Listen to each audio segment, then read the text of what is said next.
Mario Armando, que viene desde la Universidad del Cauca a compartirnos sus investigaciones, su experiencia como docente e investigador. En este caso, la temática tiene por referencia la estética, pero desde el ámbito latinoamericano. Les damos las gracias también a ustedes por haber venido. Sabemos que a veces las fechas no ayudan mucho.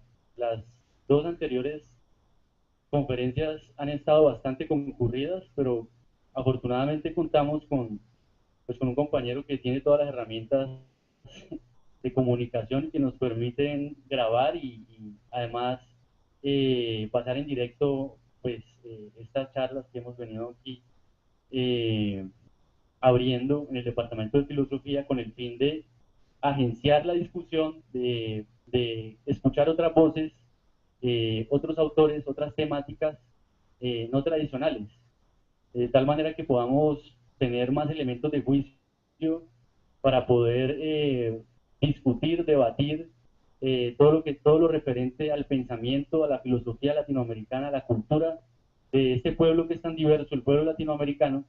Entonces, pues en este sentido, le damos las gracias al profesor por haber venido acá. El profesor es licenciado en Filosofía y Letras, doctor en Estudios Culturales Latinoamericanos por la Universidad Andina Simón Bolívar de Quito. Es profesor titular del Departamento de Filosofía de la Universidad de Cauca y autor de los siguientes libros: Cascabeles para el gato, Filosofías para poetas y poesías para filósofos; Beatriz, lo femenino como categoría estética, la dimensión de la novela urbana contemporánea en Colombia, de la esfera pública a la narrativa virtual y sensibilidad intercultural, además de una veintena de artículos sobre arte, cultura y poder. Entonces, pues sin más preámbulos, profesor, le damos la palabra para que inicie su conferencia. Muchas gracias.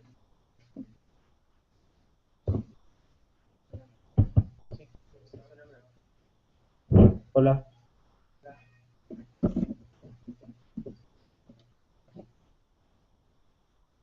Pues buenas tardes, noches.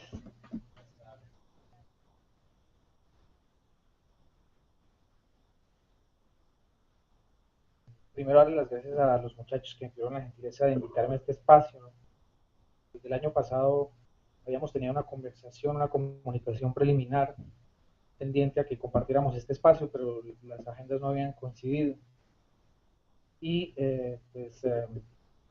para mí gratamente me enteré que digamos, este esfuerzo por abrir estos espacios alternativos de reflexión pues se había mantenido y había programado este nuevo ciclo de conferencias este año al que tan amablemente me han invitado.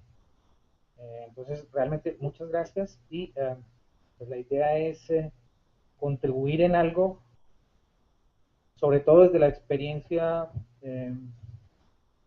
reflexiva y práctica de intentar agenciar espacios críticos en donde lo silenciado y lo invisibilizado pues tenga algún tipo de lugar, o lo marginalizado también, pues se dé.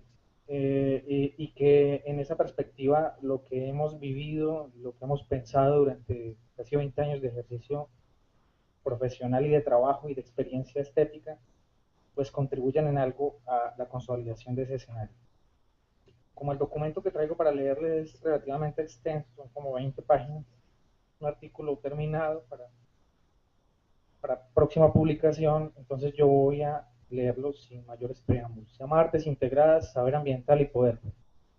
Tiene un subtítulo largo pero necesario que dice Racionalidad ambiental como fundamento epistémico de las artes integradas y base de una estética crítica intercultural en el contexto de la crisis civilizatoria. 4 tesis. Tiene un epígrafe que dice así: no sé lo que es la naturaleza, la canto. Vivo en la cima de un otero, en una casa encalada y solitaria, y esa es mi definición. Alberto Caeiro, poemas de Alberto Caeiro, uno de los heterónimos de Fernando Pessoa. Las 4 tesis que aquí planteo tienen la intención textual e intertextual de repensar las históricas y estructurales relaciones entre arte y naturaleza, Relaciones no solo presentes en el devenir de las historias occidentales del arte y de la estética, sino presentes en todas las culturas del planeta.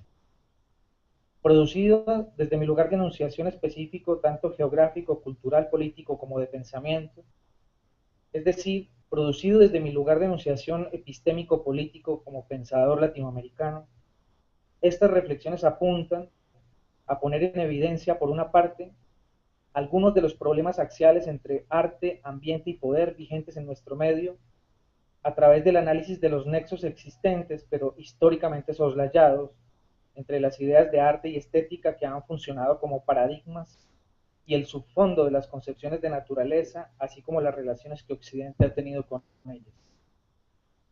Estos núcleos problemáticos emergen desde una doble dimensión.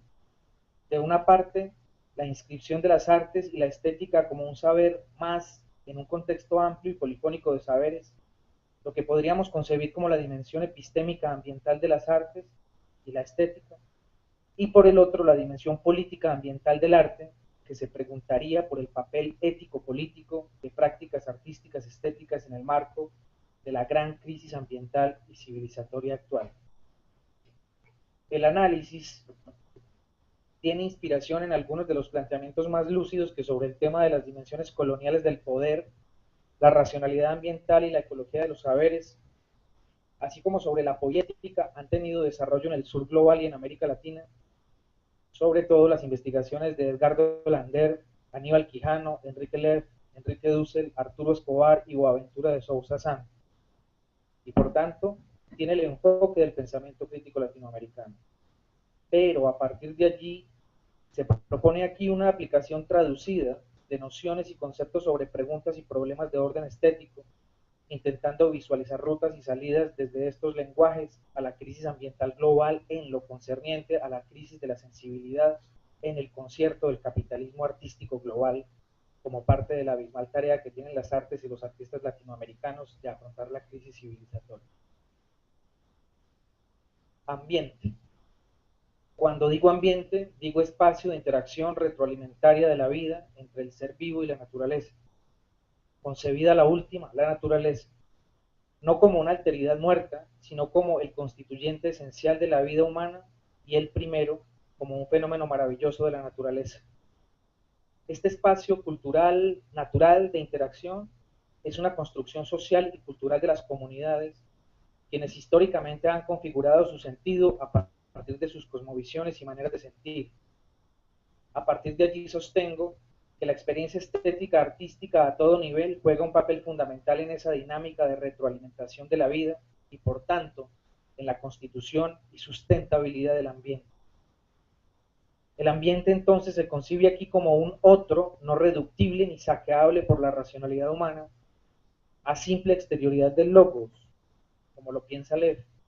El ambiente se transforma en hábitat al ser producido como lugar de significación dispuesto para la vida, gracias a su transformación física y cultural para ser habitado, morar en él y proyectar la vida.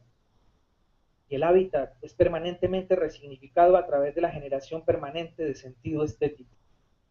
Así, el ambiente, entendido como hábitat, tiene una necesaria y esencial ligazón con la naturaleza primigenia, al constituir esta la primera morada de la especie y al tener una dimensión claramente poética en el lenguaje de Dussel.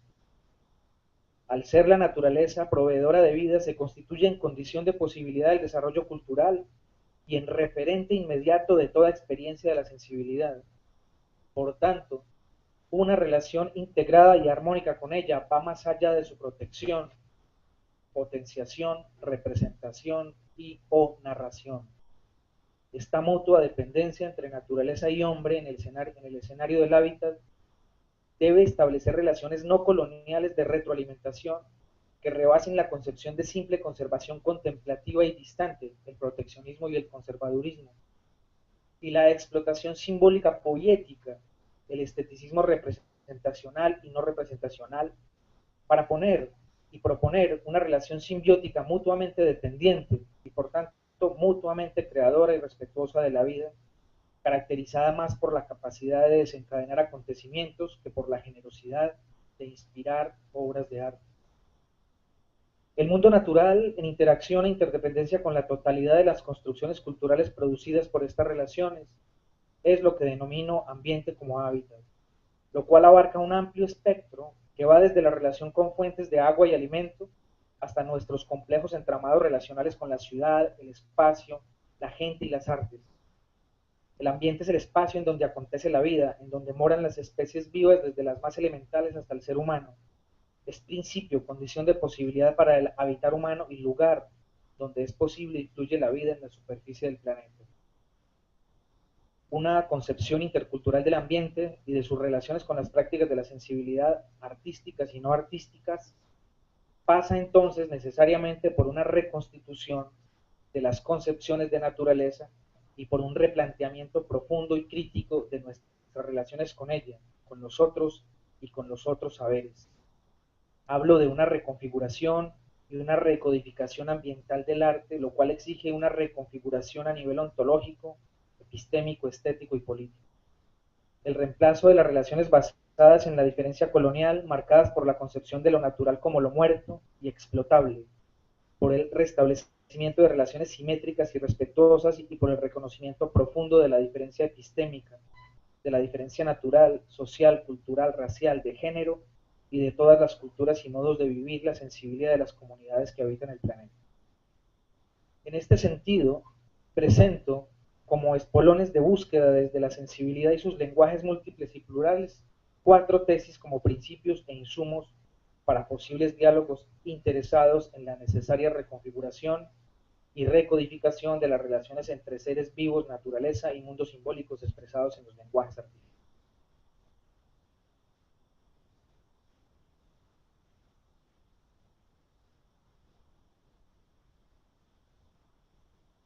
Primera tesis. Estamos en el umbral no de un cambio de paradigmas artísticos, sino en el contexto de una crisis estructural de los modos de ser de la sensibilidad y de sus prácticas.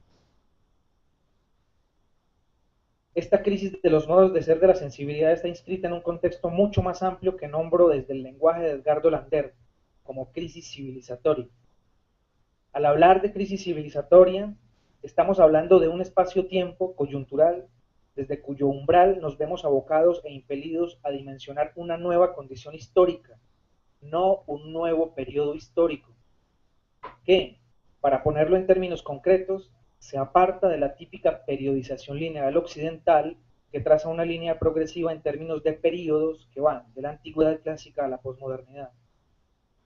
Una nueva condición histórica que, en consecuencia, establece diferencias profundas con la condición posmoderna, como la denomina Lyotard.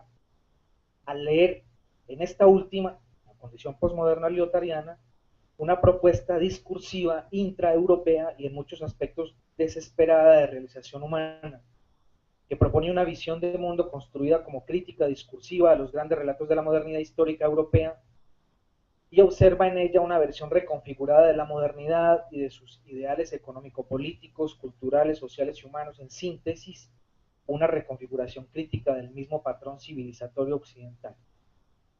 El modelo civilizatorio occidental, configurado esencialmente desde la ciencia y la filosofía de origen griego, derecho de origen romano, economía, modelo de Estado y organizaciones sociales de impronta liberal y judeocristianismo, ha determinado históricamente también lo que se entiende por arte, estética y naturaleza, implementando sucesivos modelos de dominación sobre la base de una decisión radical entre ser humano y ambiente, de donde se han derivado consecuentemente concepciones, teorías y prácticas artísticas preeminentemente caracterizadas por su indolencia o su indiferencia frente a la naturaleza, el ambiente y el planeta. Esta génesis va desde las primeras reflexiones sobre la sensibilidad en la concepción pitagórica del universo como cosmos, que privilegió el orden registrado y conocido desde la razón, la tragedia griega que privilegió la música y la danza, relegando las otras experiencias de la sensibilidad, el ojo, el tacto, la imaginación, pasando por la subvaloración del cuerpo y del mundo en la Edad Media, por la desecularización representacional del Renacimiento, y al mismo tiempo que volvió la mirada a la realidad, se separó de la naturaleza para observarla y capturarla de manera exacta. Pasa por la emergencia de la razón como tribunal del juicio y del gusto, producida por la ilustración franco-alemana. Pasa por la arremetida del instintualismo romántico, lastimosamente diluido en su antropocentrismo, que pensó la naturaleza en términos evolutivos hasta postular la inteligencia humana como el grado superior de naturaleza. Pasa por la recuperación del cuerpo y de la exterioridad en el siglo XIX, supeditada al modo de ver científico-técnico, hasta el materialismo instrumental de las estéticas relacionales provenientes de la Escuela de Frankfurt y su desarrollo del concepto de producción con raya fundido, hasta su reducción con la ideología marxista. Estos últimos con potente vigencia hoy en día en el contexto de las prácticas estético-artísticas contemporáneas. Cierto es que múltiples movimientos y tendencias críticas de los anteriores programas y momentos históricos, y de otros no mencionados aquí, intentaron una rearticulación de las experiencias de la sensibilidad con la vida y el mundo de la naturaleza. El ludismo del siglo XIX en Inglaterra y su contracultural reacción frente al desarrollo y el progreso, la fenomenología de la percepción en el XX y su vuelta al cuerpo y a las sensaciones como lugar de conocimiento, y sobre todo las racionalidades estéticas surgidas de la segunda posguerra, críticas del antropocentrismo, de los diversos racionalismos instrumentales y de los pragmatismos económico-políticos, el situacionismo francés y la generación perdida estadounidense, el hipismo, la generación beat y otros episodios y movimientos afines, procuraron repensar sus propias ontologías estéticas y sus articulaciones con la naturaleza, pero, finalmente, las poderosas columnas del modelo civilizatorio occidental han terminado imponiéndose y siguen siendo, con reformas y matices, núcleos esenciales de los nuevos movimientos artísticos, entre comillas, emancipatorios. Lo cual ha tenido la repercusión para el mundo de las artes de mantener los modelos disciplinares segmentados y en competencia, desinteresada de los ambientes naturales y sus crisis actuales, bien sea a través de la vigencia o de la reestructuración del sistema moderno de las artes, cultor de formas y lenguajes, o de la competencia entre disciplinas artísticas, y en ambos casos, mediante la grave decisión de teorías y prácticas frente al orden natural y a problemas tan evidentes como el de la crisis climática global, para citar solo el caso ambiental más álgido y urgente. Los lenguajes emergidos de las transvanguardias como el land art o los environments, e inclusive el body art y la bioestética actual, constituyen resultados avanzados en la competencia de lenguajes artísticos occidentales contemporáneos, pero no transformaciones profundas del modo de ser de la sensibilidad, y no constituyen la emergencia de éticas transformacionales estructuralmente diferentes respecto a las concepciones del sentir occidental. Tales lenguajes y formas viven y se alimentan del mismo sistema que expolia, saquea y degrada la naturaleza, y representan las dimensiones artísticas del modelo de desarrollo dominante a nivel global, y sobre todo mantienen un estado de separatidad estructural frente al ambiente y la naturaleza, a la que se sigue considerando esencialmente objeto de representación o de, entre comillas, intervención, no de comunión, interdependencia o retroalimentación. Lo anterior significa, en conceptos y términos de Aníbal Quijano, el sociólogo peruano, esta reflexión aquí expuesta asume el mismo sentido de la aspiración colectiva a una nueva existencia social, no a una nueva sociedad, en términos de aspirar a la superación de dos de las 5 dimensiones de la colonialidad del poder: el control de la naturaleza y sus recursos, y el control de la subjetividad y sus productos, según Quijano. Y por lo tanto, esta reflexión no está en el sentido ni en el horizonte de una aspiración a una nueva estética. Lo que propongo no es una nueva estética, sino está en la intención y en el ethos de una búsqueda y constitución de una otra existencia estética. Búsqueda para la cual se antepone como una de sus motivaciones fundamentales la evidencia cuantitativa y cualitativa que nos arroja dolorosamente a la cara el actual estado de cosas del planeta, y que se puede expresar en los siguientes términos: si la cantidad de las condiciones materiales necesarias que provee el planeta para la existencia humana son finitas, entonces el crecimiento material es también limitado. Y ningún crecimiento material adicional es posible sin que unos grupos o sectores de la población se vean seriamente afectados por otros. Lo anterior significa, entre otras cosas, lo siguiente: dado que para el patrón civilizatorio desarrollista, base de los modelos de arte y estética dominantes, la desigualdad es una condición necesaria para el progreso ilimitado material y por tanto para el desarrollo artístico, lo cual significa bienestar de algunos grupos minoritarios al costo y detrimento material de las sensibilidades de otros pueblos y culturas. Este crecimiento desequilibrado ya no es posible con un planeta que ha llegado a los límites de su capacidad de carga y que por tanto un rediseño de la experiencia sensible ante tales circunstancias no solo es importante sino necesaria para la transformación estructural de los modos de percibir e interactuar con la naturaleza, el ambiente y el entorno, como acciones simultáneas y complementarias en la enorme tarea de optar y ayudar a construir otro modelo civilizatorio a partir de la emergencia de una otra existencia estética en el seno de una otra existencia social. Ante este estado de cosas, surge una pregunta trascendental para quienes nos movemos en el mundo de las sensibilidades y de las prácticas estético-artísticas. ¿Cuál es la tarea histórica que le compete a los artistas en el contexto de la crisis climática global? El imaginario del sistema mundo capitalista vende la idea de progreso y de arte del primer mundo, de bienestar material sensible sin límite y para todos, aún en el evidente y escabroso, según los diagnósticos de todas las procedencias, tanto de derecha como de izquierda, contexto de la crisis climática global, lo cual constituye una imposibilidad real. Ante el fracaso ético de las transvanguardias artísticas, que terminaron remasterizando el agotamiento de las vanguardias artísticas del siglo XX, en un intento fallido por superarlas desde adentro del modelo civilizatorio dominante, reproduciendo y refrescando los patrones epistémicos y éticos de los modelos que atacaban, la respuesta a dicha pregunta desde el proyecto académico y vital que presento parece estar dotada de cierta claridad. No es a través de la disciplinariedad occidental del mundo del arte, ni desde la decisión estructural artista-naturaleza, artes y medio ambiente, que se puede encontrar una ruta exitosa hacia otro modelo civilizatorio. La rearticulación de los saberes y haceres del ojo, el oído, la imaginación, es decir, la recuperación de la integralidad de la sensibilidad y su ligación ético-política con el ambiente y la naturaleza, es una condición sine qua non en la tarea urgente de construir una nueva existencia estética que aporte a la visualización de un nuevo modelo civilizatorio.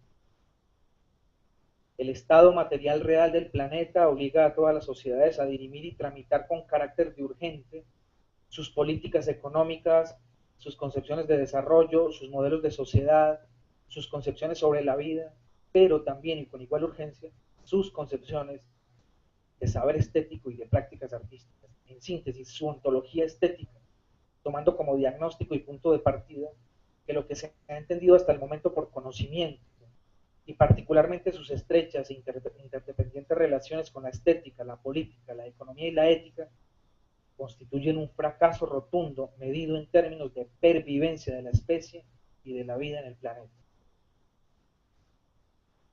La emergencia de esta sensibilidad intercultural, como lo he señalado en otra parte, excede cualquier reforma o revisión desde los mismos patrones categoriales que le dieron origen, es decir, desde las epistemologías y filosofías del arte, desde las poéticas y los organones con los que se construyeron los grandes mitos artísticos de la modernidad-posmodernidad, genealógicamente procedentes del sistema categorial de origen griego, desde la ley y la teoría del poder y la fuerza de origen romano, desde el Estado-nación moderno-posmoderno colonial, desde la economía extractiva y explotadora de la naturaleza, y desde la ética individual escindida de la naturaleza. Todos ellos elementos constitutivos de las estéticas posmodernas que circulan por la gran manzana y gobiernan el mundo de la sensibilidad artística.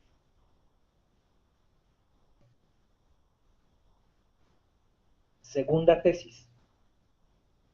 En el propósito de encontrar salidas a la crisis, es inviable la sujeción a una sola racionalidad estética como dispositivo omnicomprensivo de la sensibilidad. En principio, es preciso recoger la evidencia de que el corazón civilizatorio que le dio vida y poder a la crisis que actualmente vivimos, cuyos síntomas más agudos son la crisis energética y la crisis alimentaria, responde a los efectos del eurocentrismo en todas sus formas y variantes, y por supuesto, en su dimensión estética que colonizó el planeta a velocidades alarmantes, por lo menos durante el último milenio. Modelo civilizatorio, base y fondo estructural del modelo de arte, de producción artística, de investigación y circulación de obras y discursos estéticos dominante y vigente en el orden global, sobre todo del conceptualismo artístico, del arte efímero y de la curaduría estética postfordista. Todos ellos fenómenos agenciados desde un modelo de racionalidad estética monologal, operado desde las disciplinas académicamente controladas, tanto desde instituciones y centros de investigación como desde las universidades y otros centros especializados de producción de conocimiento artístico. Una racionalidad concebida no solamente como un reordenamiento geográfico colonial del mundo, sino como un fenómeno más potente y sutil, más complejo y sofisticado, como la imposición colonial de un modo de producir artísticamente y de controlar la subjetividad estética, y desde luego también la intersubjetividad, fenómeno al interior del cual se pueden ubicar varios núcleos centrales: colonización de los imaginarios, colonización y control de la memoria histórico-social de las artes vividas en las regiones periféricas, control de las válvulas reguladoras y los músculos económicos que hacen posible producir conocimientos estético-artísticos considerados entre comillas válidos. Esta monologalidad de la estética con E mayúscula se impuso históricamente, según los aportes de Dussel, primero por la vía del ego congiro, yo conquisto, luego por la vía genealógica del ego cogito, yo pienso, dominante en múltiples corrientes filosóficas occidentales, después a través de las teorías de la sensibilidad, de las maneras y formas válidas de ver que constituyeron la colonialidad de la mirada, y de educar en los códigos de recepción de lo que se veía, así como los tipos de conocimiento de lo sensible según el espectro europeo de la modernidad, presentándolos orgánicamente como la estética y como el y los patrones universales válidos a cultivar. Un control de la mirada a todos los niveles que produjo para el momento actual un modelo de subjetividad subsidiario de todo tipo de regímenes de dominación, saqueo y expoliación en casi todos los lugares del planeta y en casi todos los grupos humanos. Control que rebasaba la sola dominación racial en el sentido de que lo que se impone no es solamente la supuesta superioridad biológica de una raza sobre otra, sino la de una civilización sobre otras, de un modelo de sensibilidad arte estética sobre otro, adoptando de esta manera no solo la forma de racialización biológica, sino la forma de racialización epistémica de la sensibilidad, o para ser más exactos, la dimensión colonial del poder expresada en términos de control de la subjetividad y sus productos, para cuyos propósitos exitosos produjo y controló también los términos, las teorías, los programas y las prácticas de relacionamiento e interacción entre sensibilidad y naturaleza. La versión artística del ego cogito la constituye el arte conceptual y su dominio casi absoluto, un facsímil sofisticado y culto del ego conquiro, con la delicada consecuencia ética de que la concepción de representación que le sirve de base, el concepto, es un sutil y velado retorno al binarismo platónico y posteriormente medieval que separaba radicalmente cuerpo y alma, en este caso palabra y cosa, concepto y mundo real, acontecimiento y mundo. Este fenómeno de retorno involutivo se dio también a través de la música concreta y de la novela del ojo, como expresiones que abandonaron durante buena parte del siglo XX todo tipo de pretensión de acercamiento al mundo de la afuera, a la realidad y más aún a la naturaleza. Lo último que le preocupa a un artista conceptual que hace una instalación en un humedal urbano de una ciudad occidental es el problema del agua. Lo que en realidad le inquieta es la calidad del lenguaje que utiliza en términos de ruptura y novedad con respecto al lenguaje artístico utilizado por sus colegas, por la tradición y por el circuito que los legitima. Abro comillas, cito: los conceptualistas más importantes, afirma Lucy Lippard, están vendiendo sus obras muy caras tanto aquí como en Europa, y están representados por las galerías internacionales de más alto prestigio. Desde esta perspectiva, entonces, una posible disrupción con el eurocentrismo no significa simplemente el reemplazo de un lenguaje por otro, de un paradigma representacional por otro, sino la reformulación a fondo de las concepciones y modos de vivir las sensibilidades y de expresarlas, más allá, más acá, por fuera, en los bordes de la institución estructural denominada arte y de sus aparatos de legitimación epistémicos, académicos y comerciales. Tal ruptura con la monologalidad estética implica adoptar unas epistemes, unas historias, unas éticas, unas acciones políticas y prácticas sustancialmente diferentes, en el sentido de plantear y desplegar significados sobre la relación sensibilidad-naturaleza diferentes a los propios del patrón civilizatorio que subyace a la crisis y que son tributarios de ella, y o retomar significados ancestrales que sobre esta relación han tenido otras civilizaciones del planeta, el mundo andino, mesoamericano, la India, la China ancestral, el pensamiento africano contemporáneo. Relatos no construidos sobre el nihilismo económico, no construidos sobre el logocentrismo y la humana separación expoliadora de la naturaleza. En primer lugar, reemplazando el modelo hegemónico monologal como base comprensiva de las sensibilidades y sus productos que hasta ahora han dominado, y situando en su lugar una racionalidad ambiental. Tal racionalidad es aquella capaz de convivir con otras racionalidades diferentes culturalmente, sin constituirse como un saber predador de fondo, como un saber universal, abstracto, absoluto, hegemónico, sino comprensivamente abierto al otro y a la naturaleza como otro, desde un sincero compromiso ético que le apueste al diálogo de saberes como parte de la lucha y la búsqueda de una justicia epistémica global, como lo dice Santos. Lo que para efectos de la concepción de las artes integradas con el ambiente,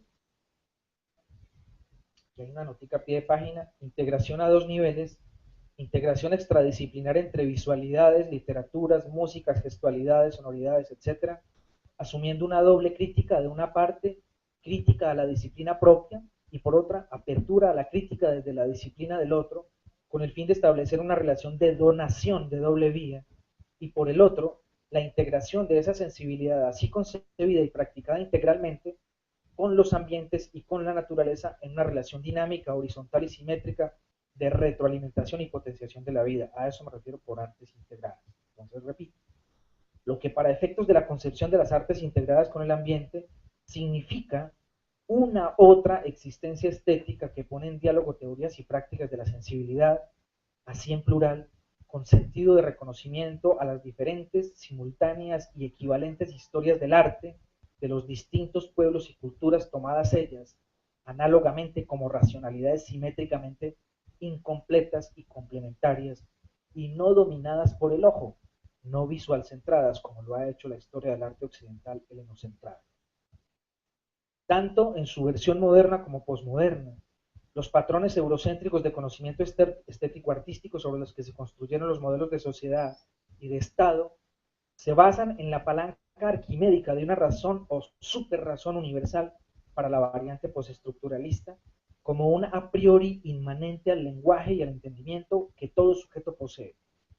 Tanto la acción comunicativa habermasiana como la pansemiótica de la différance, base de las prácticas artísticas contemporáneas, constituyen aspiraciones occidentales a la retotalización de la experiencia estética por vía de la racionalidad teórica, a través de la formulación de una conciencia general basada en sujetos trascendentales que pretenden deconstruir la supremacía de los conceptos modernos tradicionales por una razón inmanente a los usos y a los juegos del lenguaje, Wittgenstein, Lyotard, Rorty, entre otros.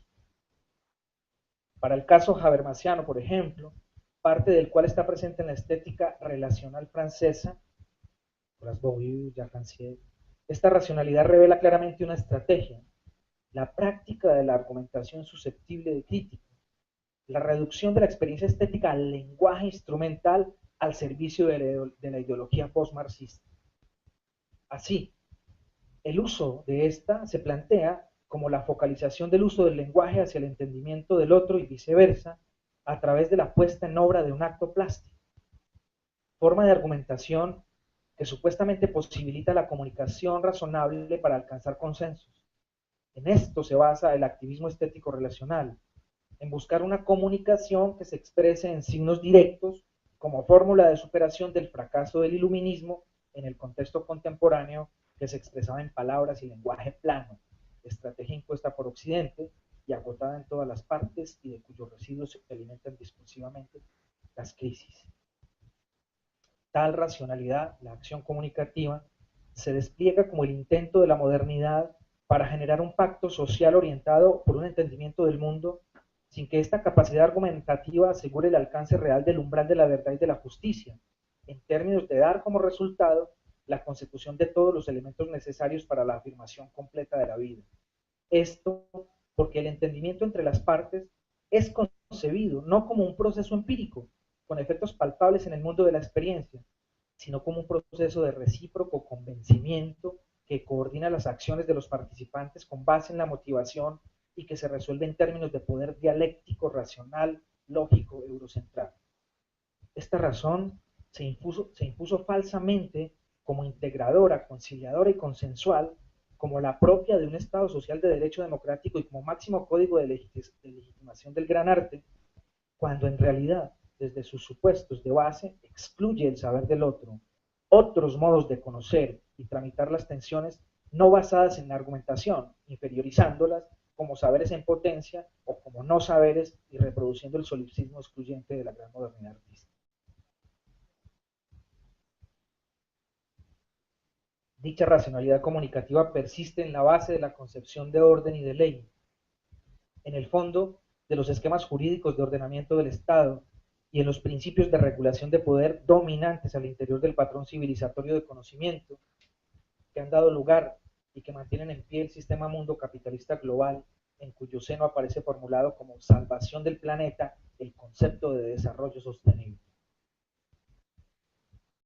Desde este esquema se nos hace creer en la idea de que se puede entablar un diálogo racional entre los actores que están involucrados en las dinámicas de desarrollo, a fin de establecer discusiones que conduzcan a acuerdos y consensos en relación a la sostenibilidad del uso y apropiación de los mal llamados, entre comillas, recursos naturales, de encontrar rutas o caminos de ordenamiento social, político y económico equitativos y justos, capitalismos con corazón o socialismos con libertad.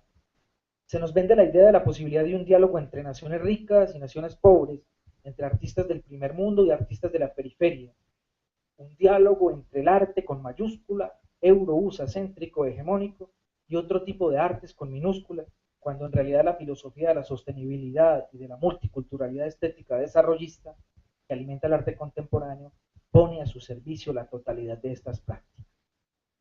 Erige la bioestética como correlato en el campo de las sensibilidades de la biopolítica para alimentar los discursos sobre biodiversidad, territorio, autonomía y otras categorías con el fin de que operen como movilizadores sensibles, biopolíticos y sociales que hagan viable la legitimación de los proyectos devastadores de la naturaleza como parte del target de las economías postindustriales.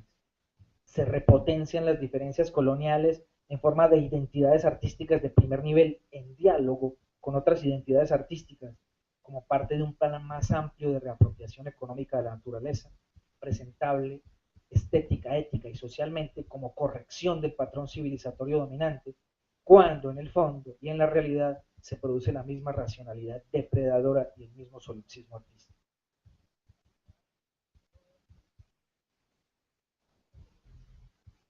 Tercera tesis.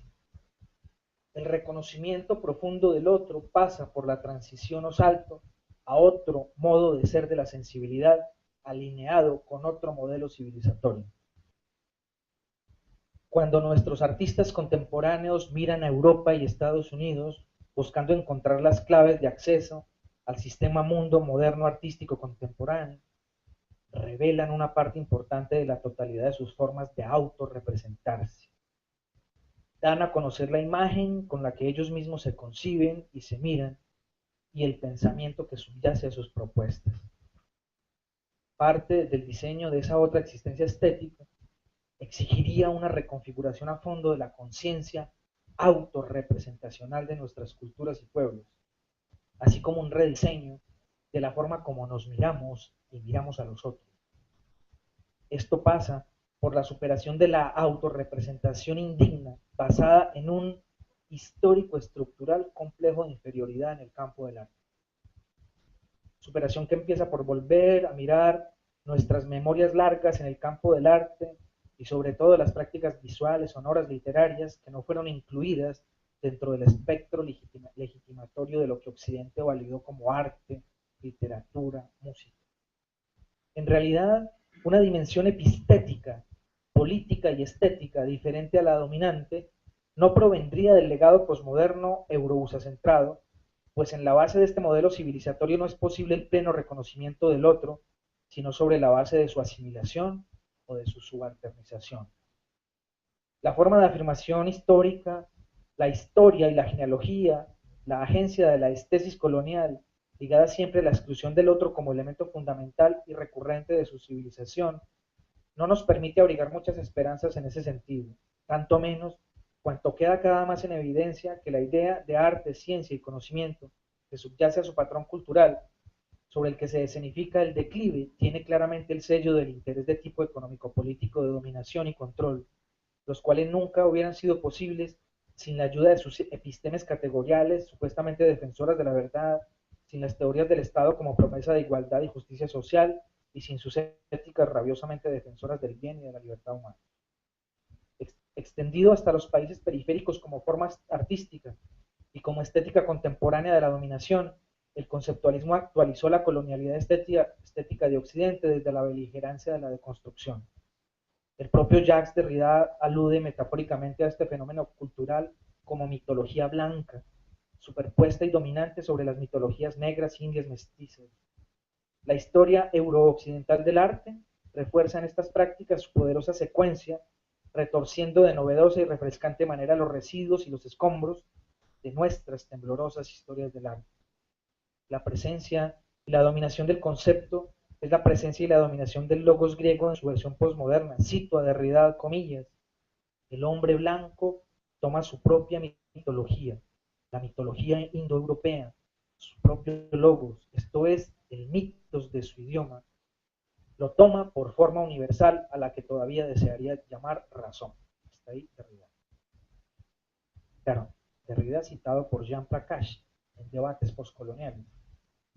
No obstante, siendo consciente de esto y a fin de no incurrir en una reproducción inversa de la lógica de la diferencia colonial que criticamos, es preciso reconocer y no olvidar de una parte el potente contenido que yace en la prescripción de origen del arte conceptual, la profunda crítica a la materialidad comercializable de la obra, la separación con la tradición representacional de Occidente, su potente capacidad de análisis y reflexión, principios con los cuales dialogan estas tesis. Y de otra parte, tampoco podemos olvidar que existen tendencias subalternas dentro del paradigma dominante, apartadas del neoconservadurismo posmoderno, continuador de la tradición romántica, al interior de las cuales se retuerce dolorosamente otra sensibilidad, un patos insurgente que puja por emerger y salir y con el que es preciso agenciarse. Esto me permite también situarme en el marco de un pensamiento estético crítico latinoamericano activado como posicionamiento crítico de frontera, según la definición de la profesora Catherine Walsh, que como lo define ella misma, dialoga con el orden colonial, pero también con los otros oprimidos. Este posicionamiento estético crítico de frontera aboga por la afirmación desde la diferencia buscando la semejanza, partiendo de un inicial proceso de constructivo de la diosa blanca occidental.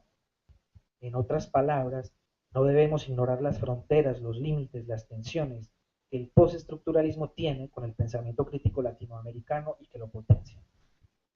Esas fronteras pueden ser cruzadas con base en el ejercicio de la resistencia, del entre comillas sublevamiento de la imagen, de la iconoclastia creativa, de los imaginarios profundos, los cuales deben ser canales de expresión de una memoria que entre comillas no sea linealmente restitutiva de una historia plena y coherente, sino que acoja la fragmentariedad del residuo, como lo afirma Nelly Richard.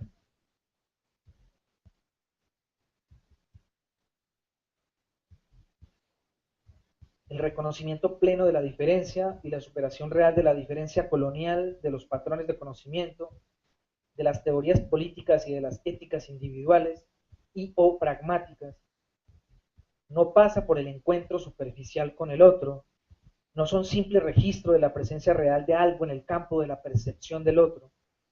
El reconocimiento civilizatorio excede de lejos el simple reconocimiento cultural, el matiz, el color, el acento, la lengua. Ni una palabra subsume una realidad, ni un concepto, ni un conjunto de teorías subsume un mundo. Ni una fenomenología establece una forma de ser, ni una epistemología restituye la dignidad humana. Un cambio civilizatorio pasa por la caída del antiguo hombre y por la insurgencia dolorosa de una nueva forma de estar siendo en el mundo. Expresión de Rodolfo Puch. Por el dominio de una relación éticamente plena con él, lo otro, por el diálogo interepistémico profundo y por la simetría en las relaciones de poder entre hombres, pueblos y naturaleza. Si esto fuera posible, lo sería pasando inevitablemente por la imagen dusseliana del encuentro cara a cara con el otro, posible si se atiende sinceramente el llamado desde el núcleo mismo de la vida y en ese sentido legitimando en tanto producción de la misma. Una producción de vida anterior a las formas de relacionamiento sociales teóricamente producidas, impulsada desde una realidad anterior a los sistemas de poder racionalmente establecidos, desde el núcleo invisible, imprevisible, existente potencialmente en el origen de lo vivo. Cuarta y última tesis. Una forma política de ser de la sensibilidad y de sus prácticas, la estética crítica ambiental. Esta racionalidad ambiental integradora del ojo, el oído, la voz, la imaginación en torno a la naturaleza y el ambiente se afirma como el encuentro con el rostro del otro y de lo otro, no con el signo del otro, no con la claridad, es decir, no con el discurso del otro, no con la claridad cultural de lo que se afirma como igual a mí, sino con el misterio y su radical diferencia, a fin de establecer un flujo plural de sentidos desde la diversidad del ser y el saber en el que la vida halla su restitución. El saber ambiental no disuelve las diferencias en un consenso, sino establece un campo de fuerzas que no fija la realidad en el puro presente, ni se justifica por la certeza de sus postulados o por la correspondencia entre signo y realidad. De una forma sencilla pero potente lo define Lev, su sentido más fuerte queda asociado a la utopía que haga posible un futuro común. Se habla aquí de un diálogo entre seres, agentes de la sensibilidad, marcados por la heteronomía del ser y del saber, no por la autonomía del arte, o sea, por su mutua dependencia, culturalmente diferenciados, seres cuyo saber no se reduce al conocimiento de técnicas y procedimientos artísticos y cuya actuación práctica está integralmente ligada a la vivencia de la justicia política y social, pero también epistémica, también emotiva, también sensible. El campo de la sensibilidad se vuelve particularmente importante en este contexto de crisis, puesto que el diálogo de saber es necesario para la construcción de comunidad y de una otra existencia social y estética, no se da entre dos racionalidades comunicativas, cognitivas y estéticas iguales, sino con racionalidades provistas de códigos y patrones de representación heterogéneos, lo que hace que la intuición y el cuerpo, como umbrales de esa zona de encuentro y diálogo, recuperen pleno protagonismo. El diálogo de saberes hace posible la aspiración a una nueva existencia estética que busca la paz justa de un principio de pluralidad. Es lo que se llama aquí estética crítica ambiental, un escenario abierto a la imagen, el sonido, el gesto y la palabra, al sonido no controlado, al gesto espontáneo, a la imagen crítica, que no se conduzca a través de significados objetivos, que no obedezca a poéticas rectores ni a técnicas controladas de la subjetividad y sus productos, un campo de experimentación crítica creativa que libere la sensibilidad de la estética con mayúscula como único programa de comprensión, legitimación y validación de los casi infinitos saberes haceres de la sensibilidad que hoy vivimos en múltiples culturas.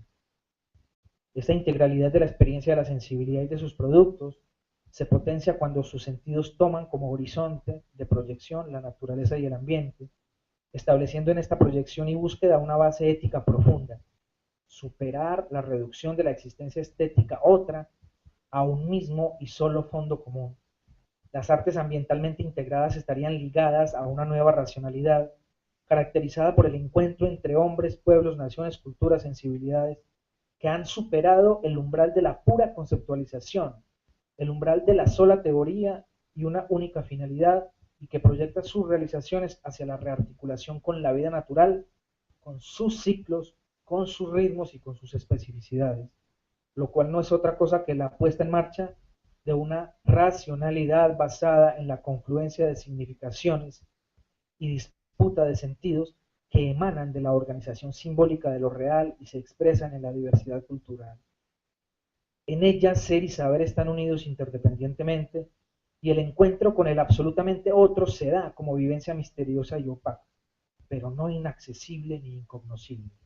Un otro no reductible a la racionalidad dominante de la civilización occidental, con el que me concita una vivencia, entre comillas, tenebrosa, como diría Kush, o residual y fracturada, como lo diría la Richard, insular, como lo diría Edouard Glissant, pero en cualquier caso, un encuentro con él y lo otro como una nueva existencia estética que no se agota en el presente, sino que se ocupa también de la ucronía de lo porvenir, de lo indecible, de lo que está más allá, de aunque articulada complementariamente la palabra, la imagen, el sonido, el ser y el conocimiento.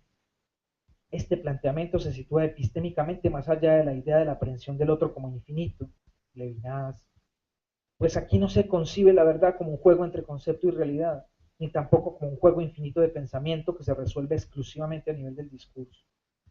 El reconocimiento civilizatorio desde un saber estético crítico ambiental rebasa la logomaquia entre diversidades propias del multiculturalismo, tanto político como cultural, y rebasa también la interculturalidad funcional, ambas formas aparentemente nuevas y refrescantes del patrón civilizatorio dominante que tiene en crisis el planeta.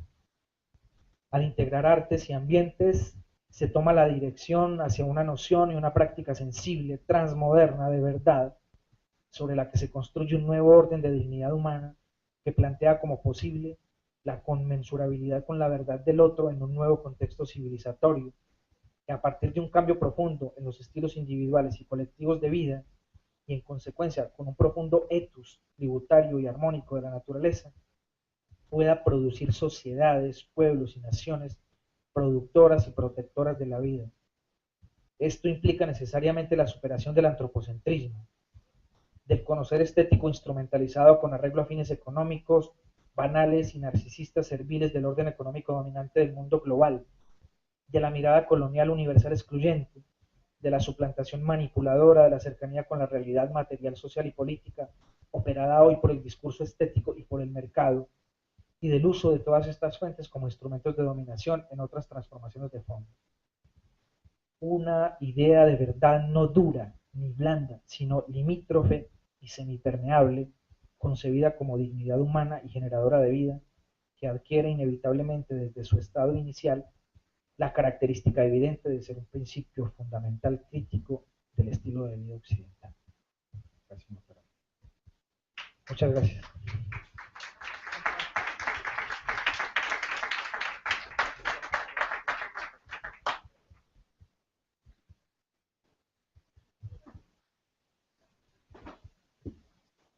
Gracias, profesor, por su exposición.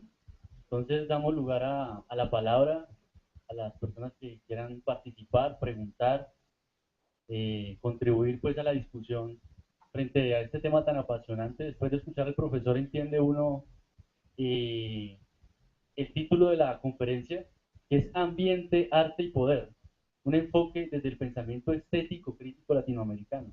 Entonces, uno lee todo eso y es pesado, ¿no? Pero cuando uno ve que el profesor deconstruye todo el tema de la estética, no solamente desde lo conceptual, desde lo puramente abstracto, se da cuenta la transdisciplinaridad y la importancia de poder escuchar desde diferentes voces un problema estético que no solamente tiene que ver con lo conceptual, sino con lo político, con lo ético, con la vida misma.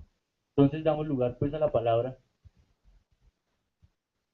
Gracias primero para felicitarlo, profesor, por esa disertación tan interesante que nos toca la sensibilidad a todos, creo. Creo estar hablando a nombre de todos, pero en términos generales voy a hablar desde mi punto de vista. Sí, estamos muy tocados en los últimos 20 años por los problemas ambientales, por los problemas políticos, por los problemas éticos. Nuestro país se convirtió en, nuestra sociedad se convirtió en eso que llamaban metafóricamente el enredo de la sociedad. Las cosas, se permitan utilizar ese término, se enredaron bastante y en el campo del arte eh, floreció la individualidad, florecieron todas las protestas europeas, el salón de arte, el artista invitado, el único, el exclusivo, el más brillante, la exclusión para los demás. En el campo de la literatura aparecieron una serie de, llamémoslas por su nombre, porque este país se convirtió en un país de mafias. Entonces también en el campo de la subjetividad han surgido unas mafias que no solamente, que no solamente monopolizan la subjetividad de los demás, sino que también participan en la repartición de la mermelada. Bueno, eh, voy a la pregunta. Eh, en ese contexto y luego de escuchar todos esos conceptos que usted ha emitido, profesor, me gustaría saber qué piensa usted de los artistas que han venido aflorando en Colombia o en general en América Latina y cómo esos artistas se asemejan o se acercan a ese discurso que usted pronuncia. Mejor, ¿dónde descubre usted unos artistas que estén experimentando desde esa perspectiva? O motivados no solamente por el discurso, sino también por la vivencia, por esa búsqueda de la identidad que nos ha preocupado tanto en los últimos 20 años. Gracias. Damos una ronda de 5 preguntas. Profesor, buenas tardes. Buenas noches ya. Profesor, ¿cuál sería el papel, tratando de aterrizar un poco el discurso y contextualizarlo, cuál sería el papel o la figura estética que desempeña la Universidad Latinoamericana dentro de este enfoque crítico?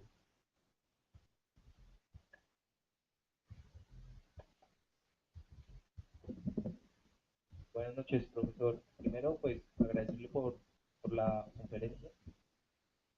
Yo quería como preguntar más en términos culturales, digamos, hoy en día usted habla de que en los últimos tiempos nos hemos preocupado mucho por el ambiente y por esa crisis que se viene agudizando, pero ¿cómo transmitir, digamos, esas preocupaciones a que se hagan reales? Y más cuando en lo cultural en Latinoamérica se presentan procesos de recolonización a nivel europeo y también de Norteamérica y los procesos, digamos, de los jóvenes, cómo pueden aportar a esa transformación y a que vayamos deconstruyendo ese pensamiento, digamos, eurocentrista. Entonces, mi pregunta iba como para eso, cómo esa preocupación, cómo la podemos trasladar más a la realidad.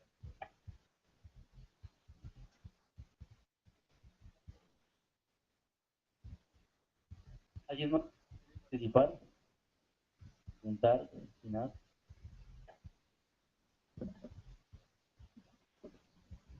Buenas noches para todos y todas, y para el profe Mario, pues qué chévere encontrarlo acá en la Universidad del Valle.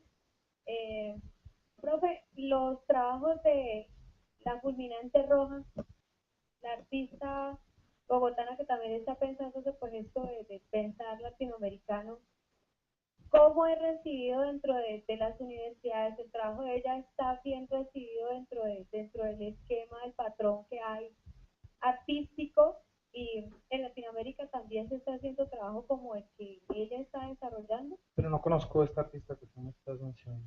La fulminante roja es una mujer bogotana eh, cuyo trabajo es tipo performance y hace invasión en el espacio poniéndose una especie de pantalla en vez de ojos, en vez de rostro en general, y empieza a hablar pues de política a partir de mostrar su cuerpo, a veces hace desnudos y habla de cómo este pensar latinoamericano atraviesa también la estética de la mujer principalmente.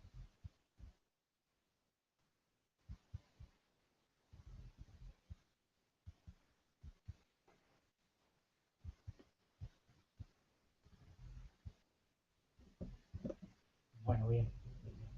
Voy a intentar acercarme a algunas de estas preocupaciones que ustedes me presentan para alimentar la conversación. Yo primero ofrezco disculpas para quienes hayan de pronto tenido expectativas con esta charla alrededor de elaboraciones abstractas, metateóricas, digamos, sobre la estética filosófica, dado que el contexto es un evento organizado por estudiantes de filosofía para la Academia de Filosofía, etc. Es cierto que el documento de lo que menos habla es de lo que se entiende por estética en Occidente. Y eso tiene una explicación. Yo he estado intentando trabajar alrededor de un concepto que denomino lo no colonial, para distinguirlo de lo decolonial.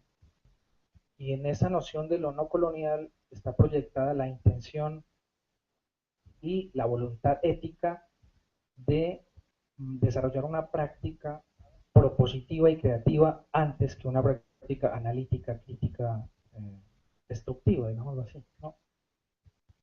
Pienso que esa analítica ya la han hecho grandes pensadores en América Latina con mucha solvencia, es decir, mostrar, por ejemplo, el racismo de Kant, mostrar hasta qué punto los grandes relatos pues han sido avasalladores epistémicamente con culturas y con pueblos y con comunidades en el planeta, etcétera. Ese trabajo me parece que está hecho, está muy bien hecho, y que el trabajo que nos concierne a quienes venimos un poco a la saga como relevo, como seguidores de estas propuestas, es empezar a ejercitar lo que Boaventura de Sousa Santos denomina la imaginación epistémica. ¿Cómo hacemos para desarrollar creativamente nuevos escenarios de conocimiento que no sean coloniales? Es decir, no cómo atacamos la colonialidad, sino cómo desarrollamos, potenciamos nuestros propios recursos a todo nivel, ¿no? Cómo potenciamos nuestras prácticas artísticas y estéticas, cómo leemos, releemos y aprendemos de nuestros filósofos, de nuestras teorías, cómo nos alimentamos de nuestras culturas, y ya no sencillamente cómo miramos incisivamente lo que nos ha pasado en todos estos siglos de experiencia colonial, ¿no? Entonces es por eso que no me detengo, digamos, a explicar el juicio de interés en Kant o el concepto de juego en Gadamer, en Schiller, no sé qué, que son temas típicamente considerados de estética filosófica. Aquí, como lo decía Camilo, presento un texto y un discurso transdisciplinario, abiertamente crítico y críticamente abierto, con evidentes matices de postura política clara y sin ambigüedad realmente. Por tanto, es también es un lanzarse, es un grado de exposición alto, es una apuesta que se propone aquí como una opción y no como una verdad, otra verdad universal que quiera avasallar y sobreponerse o juxtaponerse a lo criticado o analizado, sino como un camino que es una opción perfectamente posible de recorrer. Entonces, desde ahí, desde esa aclaración que quería hacer, me refiero a estas interpelaciones. Yo hice mi tesis doctoral se llama Ojo de Jíbaro. Tiene un título que se llama, dice, Conocimiento desde el tercer espacio visual. Y mi intención cuando yo planteé mi investigación doctoral era formular una estética latinoamericana. Claro, una utopía total, absolutamente total. Y rápidamente me di cuenta que no tenía ni los mínimos elementos materiales de archivo, de nada, para ni siquiera reconstruir contenidos de unas teorías estéticas que se hubieran producido, digamos, en 100 años en América Latina. O sea, rápidamente me enteré que, por ejemplo, los filósofos latinoamericanos sobre lo que menos escribieron fue sobre estética. Entonces me fui moviendo de ahí y dije, bueno, ya que los filósofos, porque básicamente la filosofía latinoamericana se ha ocupado de problemas de la vida social y del derecho y de la política, dije, me voy a mover hacia los artistas. Entonces voy a buscar artistas que hayan intentado desarrollar una práctica artística que pudiéramos denominar latinoamericana, ¿cierto? Y rápidamente también me encontré con que básicamente lo que se ha dado en la historia de las artes latinoamericanas es una reproducción y una resonancia a manera de eco y ampliación de las prácticas artísticas occidentales, sobre todo las europeas, bueno, y ahora en el arte conceptual en las últimas 3 décadas, quizás después del minimalismo, de las prácticas artísticas norteamericanas, europeas, perdón, estadounidenses específicamente. Esto para decir que en realidad yo conozco pocos artistas que estén trabajando en esto a fondo. Pregunto, y creo que es en parte una pregunta de otra persona. Deme nombres y cuáles son los artistas que están tomando estas teorías y las están trabajando. El camino está totalmente por hacerse. Mi tesis finalmente, yo soy de Manizales, se circunscribió a analizar las prácticas artísticas del eje cafetero en general en los últimos 20 años, entre 1990 y 2010, para rastrear y ahondar qué propuestas había allí que nos pudieran señalar unos indicios de pensamiento crítico latinoamericano en estética y en arte.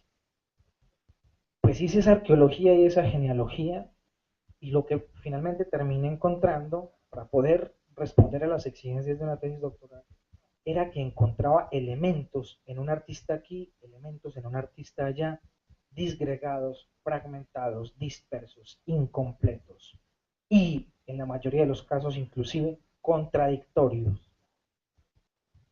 Que encontré un artista como, entre comillas, que ya no lo puedo llamar artista porque justamente lo que estaba buscando eran los no artistas en ese sentido, como Martín Abad en Pereira, alguien que había roto con el orden social vigente dominante y con el campo artístico en general, que por tanto vivía en la montaña, cultivaba una huerta, no compraba, no vendía, no pagaba servicios, no estaba dentro del circuito, pero seguía haciendo prácticas de la sensibilidad, es decir, seguía articulando lenguajes a través de los colores, de los objetos, del paisaje, etcétera, y que tenía otro tipo de relación a nivel de sensibilidad con lo que comúnmente nosotros denominamos artes. Pero Abad es un caso excepcional, un caso completamente aislado.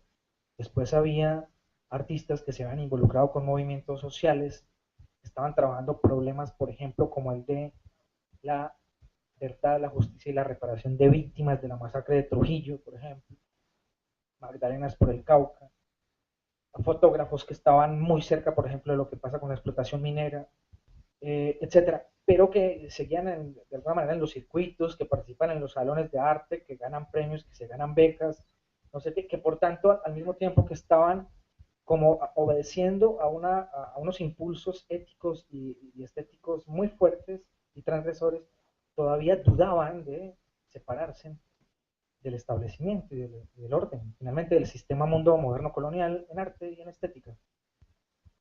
Total, lo que estamos haciendo, quienes estamos trabajando, esto es hacer unas genealogías y unas arqueologías sobre archivos distintos. No es leerme a Lyotard, a Rancière, a Bátimo, a no sé quién, sino ir directamente a la realidad para producir pensamiento estético. Se alcanzó a escuchar, pensamiento estético propio. Propio en el sentido de originarse en las preocupaciones y en los contextos concretos de nuestros pueblos y en nuestras comunidades, con nuestra gente y en nuestros lugares. Un pensamiento localizado, geográfica, históricamente, y que además que no soslaya los contenidos políticos que tienen, los contenidos de género que tienen y los contenidos raciales que tienen. Es decir, producido desde un lugar de enunciación concreto y no desde la ibris del punto cero, como lo diría Castro Gómez, que es desde donde es producido, en términos generales, el discurso estético colonial.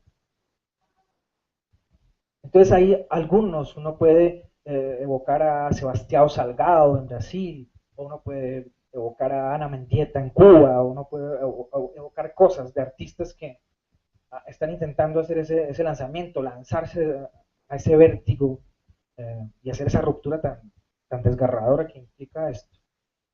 Pero no los tenemos así.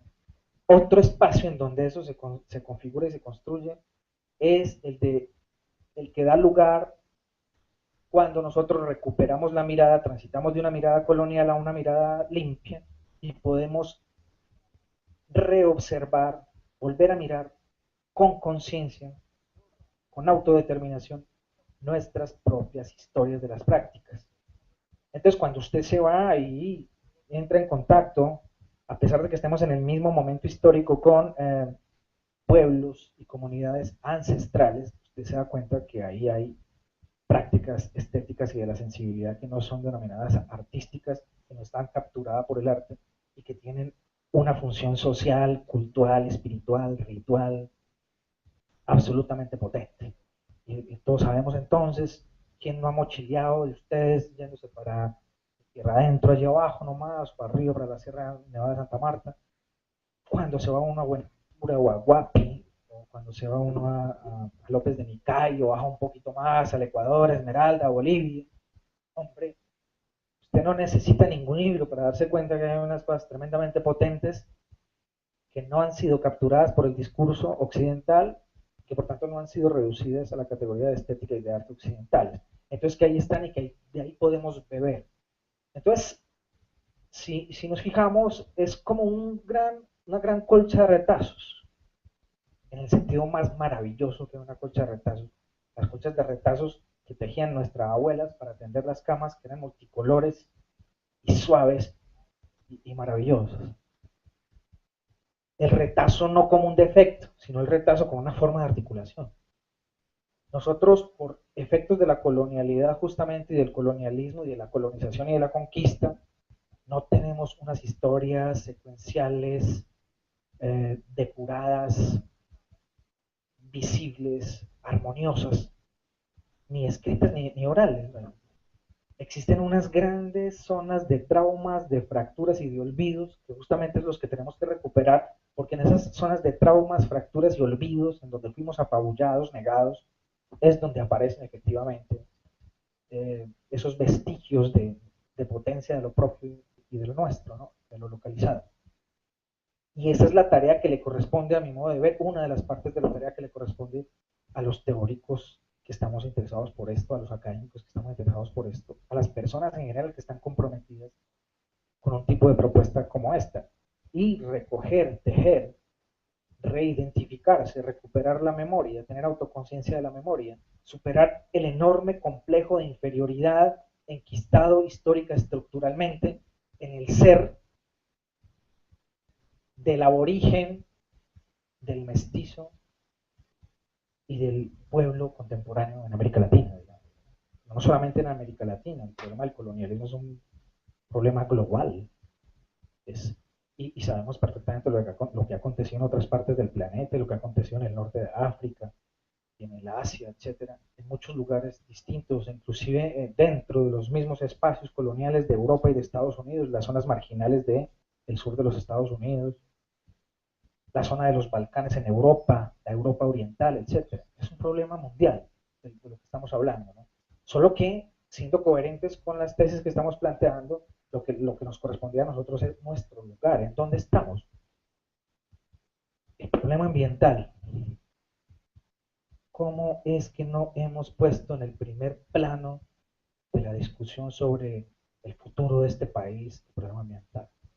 Lo más absurdo que hay. O sea, el estado dramático de crisis al que nosotros estamos enfrentados en este momento es insuperable, está en el límite también.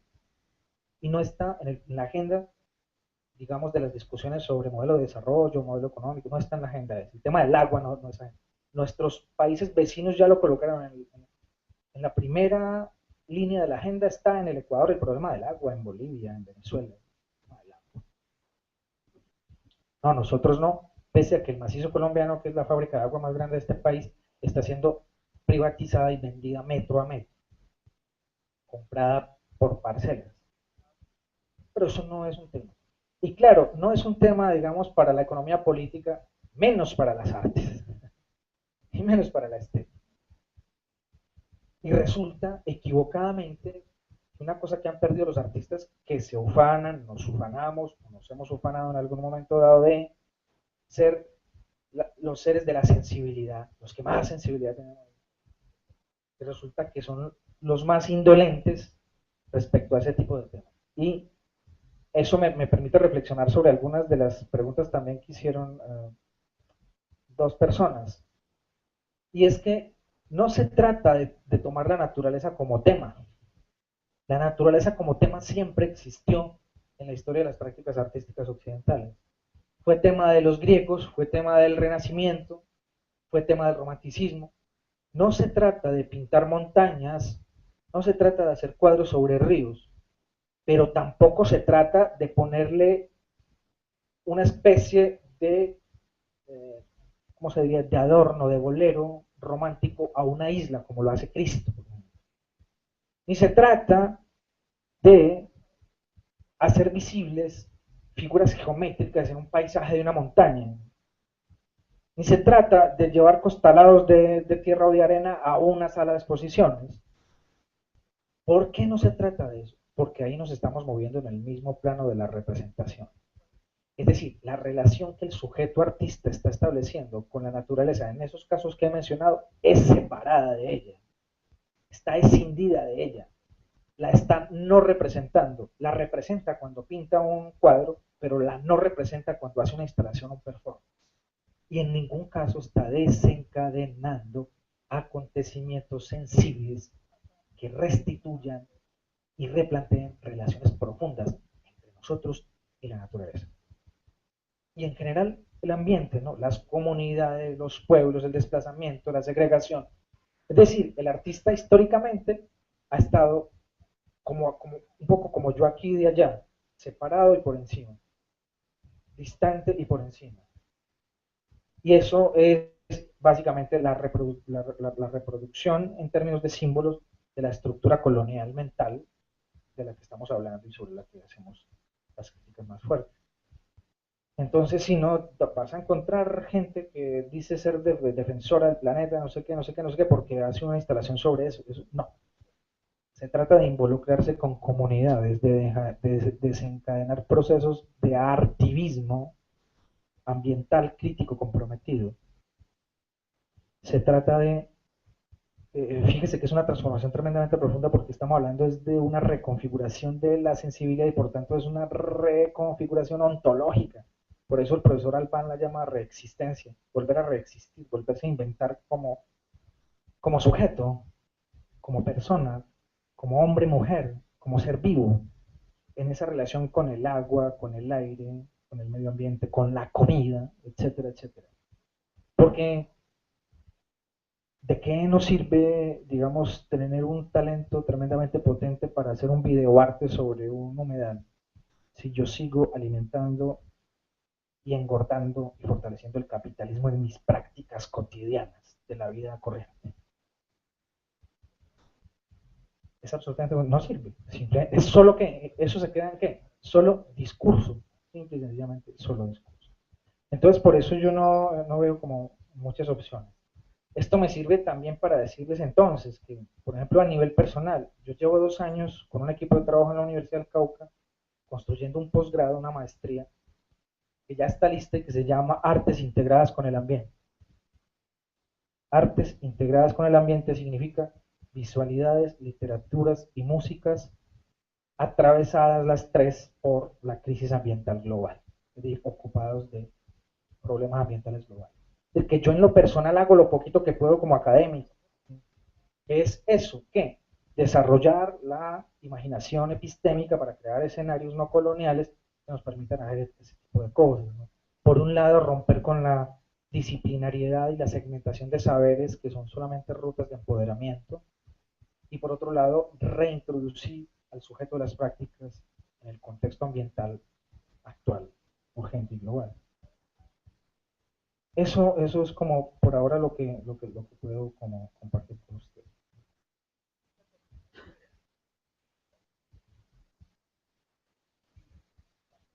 No sé si hay alguna otra. Yo quisiera hacer una profesor, en su exploración del tema, me imagino que se encontró con Marta Traba, lugar en Bogotá y otros puntos de vista. Me gustaría conocer su experiencia frente a esa lectura.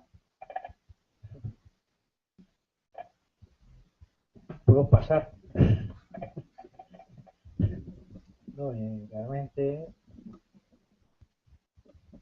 yo pienso muy respetuosamente que el papel que hizo esta intelectual fue muy valioso, muy importante, pero digamos que es como la figura eh, más importante como exponente de la estética moderna europea en Colombia. Digamos como la detentadora y la figura que más impacto generó y causó y que intervino de manera más importante en la plástica, en el desarrollo de las artes plásticas en Colombia en la segunda mitad del siglo XX. Pero lo hizo desde los lenguajes completamente europeos, desde los lenguajes eurocentrados, desde las estéticas coloniales. Y ese es, los resultados se observan, ¿no? Porque es que no es Marta Traba, no es Álvaro Medina, no es Natalia Gutiérrez, no es Carolina Ponce de León. Y aquí he citado 4 o 5 curadores o críticos de arte importantes en el país. Son los patrones coloniales de conocimiento de lo sensible. El enemigo no es una persona, el enemigo es una noción de civilización, una racionalidad colonial. Lo que hay que sustituir no es poner este y cambiarlo por el otro, sino cómo volver a reeducarnos en una sensibilidad a otra que no sea efectivamente esa racionalidad occidental colonial. Entonces tú encuentras en esa persona o en esa figura esas prácticas, pero las encuentras enquistadas en el espectador medio de arte contemporáneo en Colombia, en el espectador medio de arte moderno en Colombia. Y ellos erigieron sus propios representantes, sus propios ídolos, sus propias obras, etcétera, y han construido una identidad nacional. Y ahora ya no me hagan hablar de Gabriel García Márquez, por favor.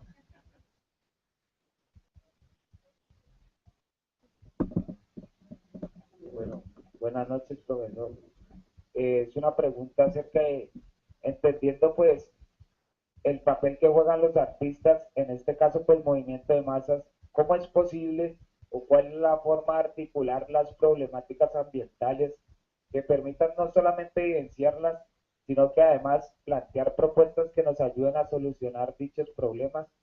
Y por último, pues rompiendo este esquema o esta forma de modelo pues occidental.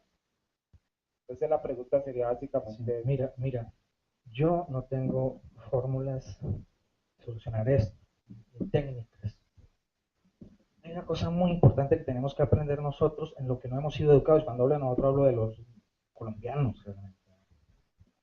Es que nosotros tenemos que juntarnos para construir. Tenemos que desarrollar capacidades de trabajo colectivo y de construcción de conocimiento colectivo. No podemos seguir permitiendo que una persona, un líder, no sé, un caudillo, no sé qué, nos muestre rutas y caminos. Nosotros tenemos que desarrollar formas y capacidades de construcción de comunidad creadora de conocimiento. Entonces lo que nos toca es juntarnos. Yo no sé de dónde tú eres, pero parece ser que eres afrodescendiente. Entonces yo no sé cómo es que vas a ir para volver a tu comunidad, a tu lugar, a tu territorio, a tu zona y reunirte con otros que tienen inquietudes como tú y empezar a pensar cómo intervenimos esta realidad. Es que si yo vivo en una vereda donde están explotando, donde hay una mina y están contaminando el río, yo tengo que reaccionar. Yo no sé cómo, por qué no reaccionamos aquí en el Gran Cauca, de los 30 muertos creo que hay en la mina de allí de Santander de Quilichao. ¿Cómo es que eso no genera un impacto? En un país europeo eso sería un escándalo aterrador. Pero nosotros no reaccionamos, ¿cierto? Digo, ¿cómo hacer? O sea, tenemos todas las tareas por hacer, pero mínimamente lo que habría que comenzar es a integrarnos, a situarnos con el otro, a reconocer al otro. Es que si no reconocemos al otro y seguimos esperando entonces que digamos, la autoridad está en otro lugar. Por ejemplo, la autoridad está en la academia, o está en el profesor universitario, o está en el señor que publicó el libro más reciente, o está en una universidad europea. No, o sea, tenemos que empezar a repensar esos niveles de autoridad, y eso forma parte del reconocimiento que tenemos que desplegar para empoderarnos también, para potenciarnos como comunidad. Tú tienes que mirar al que está sentado a tu lado, a tu compañero de pregrado, a tu compañero de maestría, a tu compañero de profesor de mesa en la sala de profesores de la universidad, y empezar a leerlo a él, al otro. ¿Qué me está diciendo? Escucharnos, reconocernos, y a partir de ahí tienen que surgir ideas, tienen que aparecer formas y procedimientos, ¿cierto? Pero no esperar que haya una tabla, una, un manual de trabajo, y menos que haya un líder que nos organice. Eso es justamente una de las terribles desgracias que tenemos como pueblo, haberle entregado el destino nuestro como pueblo a ciertos líderes y a ciertos caudillos, ¿no? Como lo sabemos desde la independencia. Eso, claro. Mira, por allá hay... Buenas noches. Buenas noches, profesor. ¿Cómo, digamos, de alguna manera pensar ese reconocimiento al otro, digamos, desde las tácticas contemporáneas, pero sin que esto caiga en de esas prácticas artísticas para que exclusivamente circulen dentro de, la redundancia, en este momento, pues, es sabido que básicamente pues, dependen de estrategias,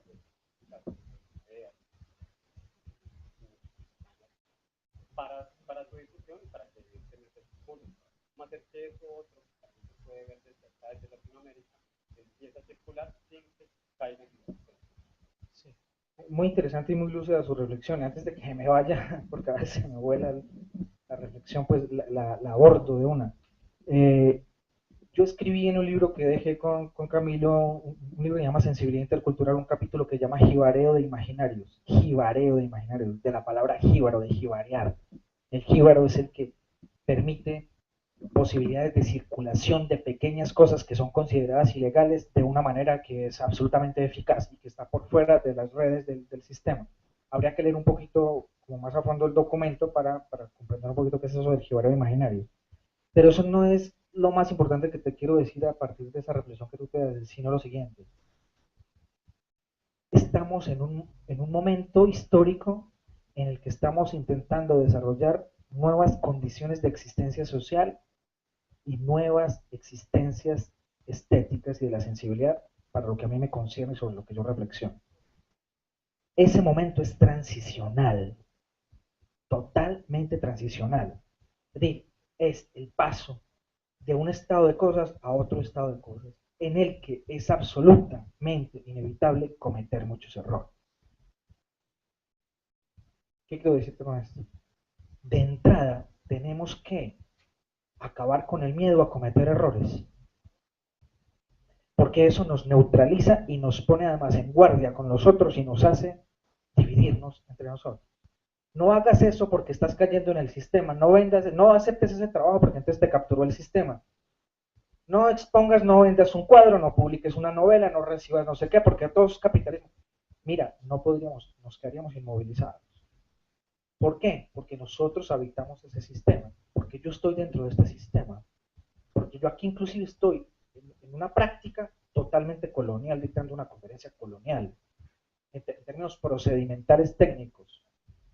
Porque tú vas a tu universidad y estás ahí, porque tú quieres un título profesional, alguien que te titule, que te empodere para poder tener legitimidad dentro del sistema. ¿Qué es? Es inevitable, estando dentro del sistema, no, digamos, ser exponente de elementos coloniales del sistema, o no hacerlos o no realizar.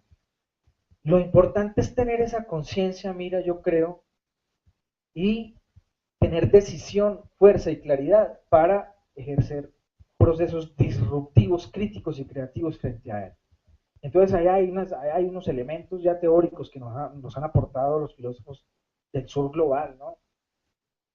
Por ejemplo, el concepto de exterioridad de Enrique Dussel, ¿no?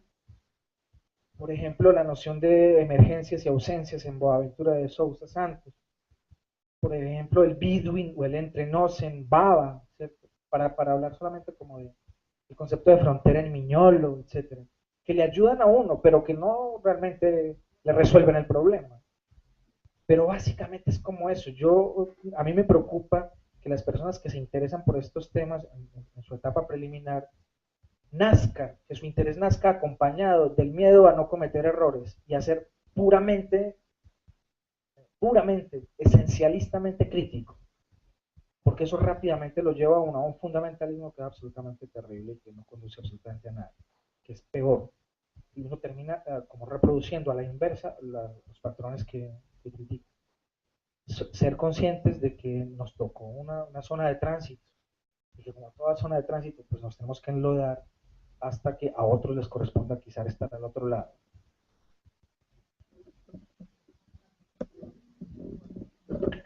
Buenas noches, Bueno, profesor. Si lo colonial, lo no colonial, supervive y en cierta forma hasta son interdependientes. Y partiendo del punto que usted mencionó en la pregunta anterior, que decía que tenemos que juntar, construir, si no me equivoco, así fue la expresión. Y teniendo en cuenta también un elemento básico que es la riqueza de nuestras naciones latinoamericanas. ¿De dónde realmente está, de dónde parte el compromiso real para que la estética colombiana, bueno, la latinoamericana, pero en el caso nuestro, la colombiana, no se difumine más y en cierta forma sea una identidad real de nuestra nación? ¿De dónde parte? ¿Qué papel juega la política o la academia? sí. Bueno, otra vez esa respuesta, pues yo en sus alcances profundos no la tengo, pero uno sí puede observar que esto depende de muchos factores, políticas, culturales, por ejemplo.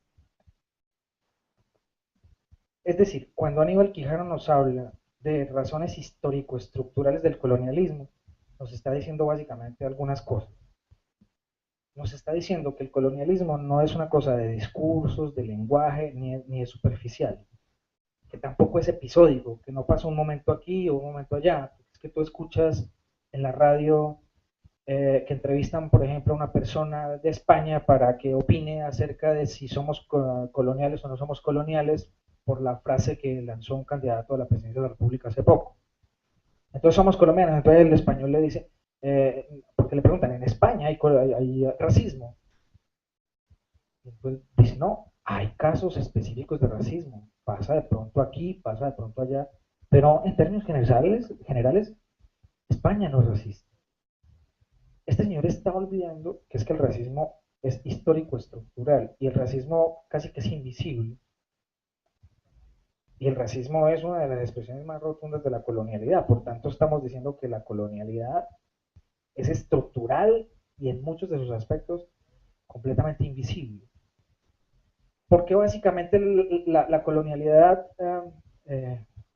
se configura a partir de la diferencia colonial. La diferencia colonial es cuando yo establezco las distinciones contigo o con el otro en términos de inferioridad y además con pretensiones de dominación.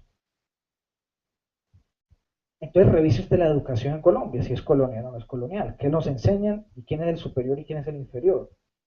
Mire usted si la filosofía es colonial o no es colonial, qué nos enseñan y quién es el inferior y quién es el superior, qué existe y qué no existe. Y mire el arte y se da cuenta exactamente de lo mismo. ¿Qué estoy diciendo yo con relación a tu pregunta que es tan seria?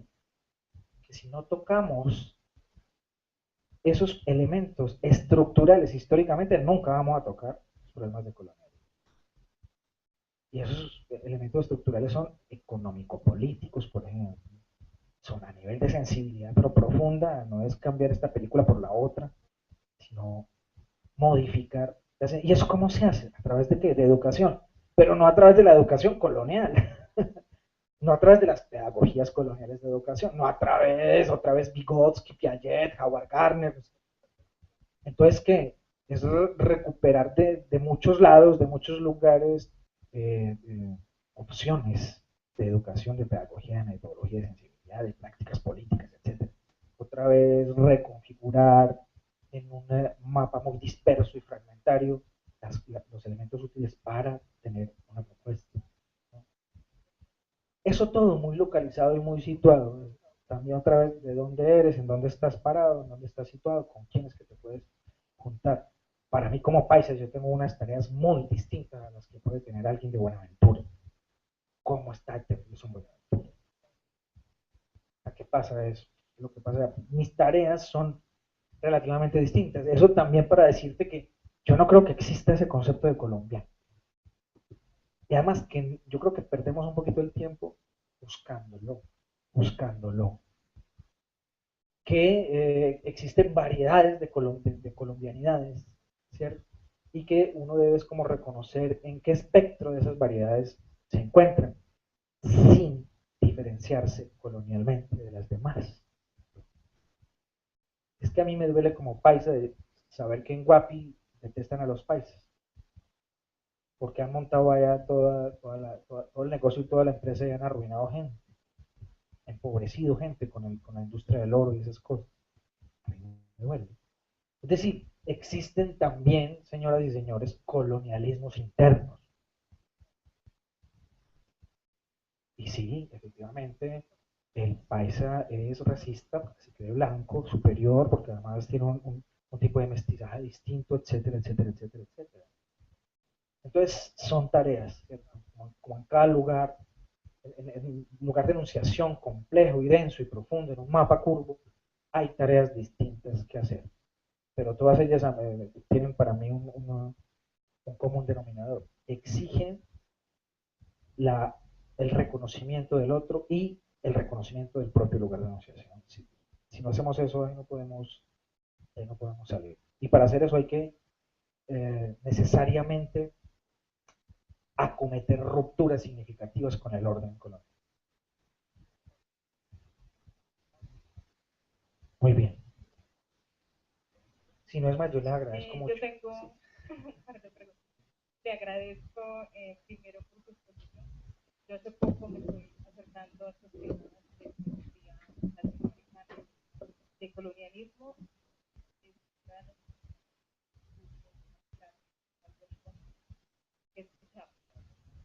Quisiera que sí se refiriera al caso de Gabriel García Márquez. Y la otra pregunta es, pensando en ese pensamiento oriental que ha sido reapropiado por Occidente, pensando en, por ejemplo, en las prácticas de yoga que han cobrado tanta fuerza pues, en Latinoamérica, en Colombia. Yo quería pues transmitirte una inquietud que tengo en relación a qué aporte se pueden dar desde aquí.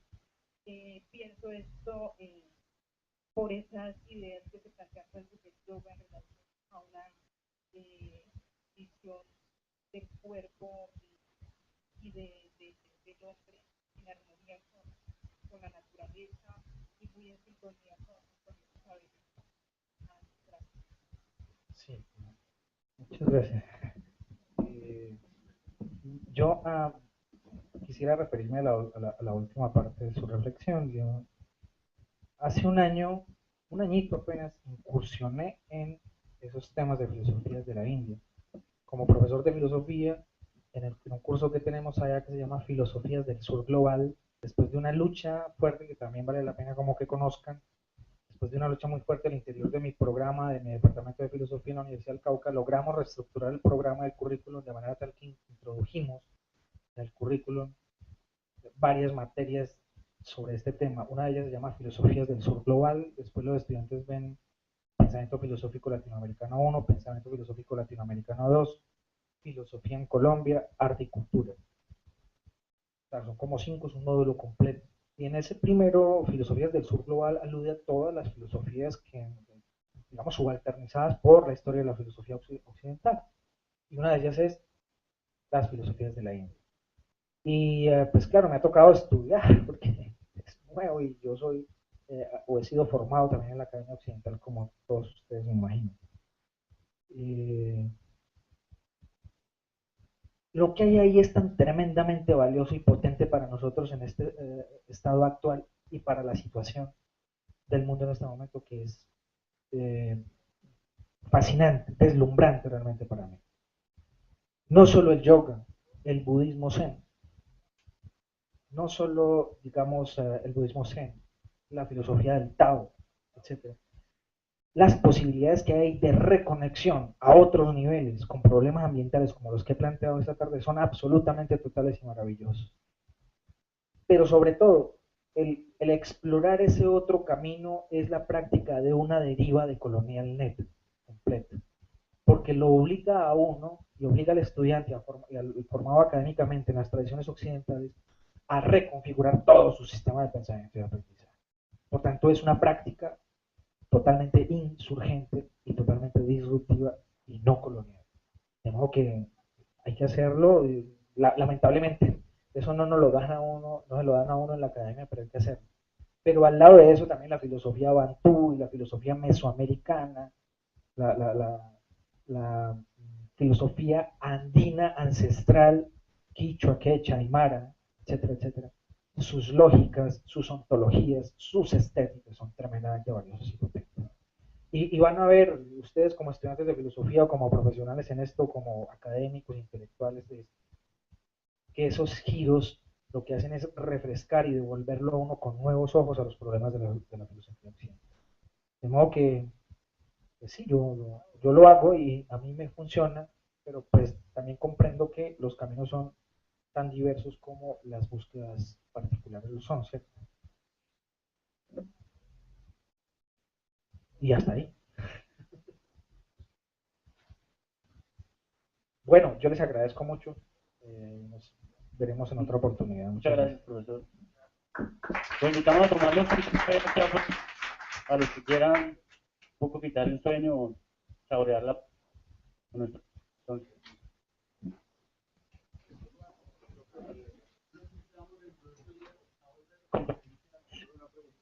dar un compañero. Quédense. Realmente invitado.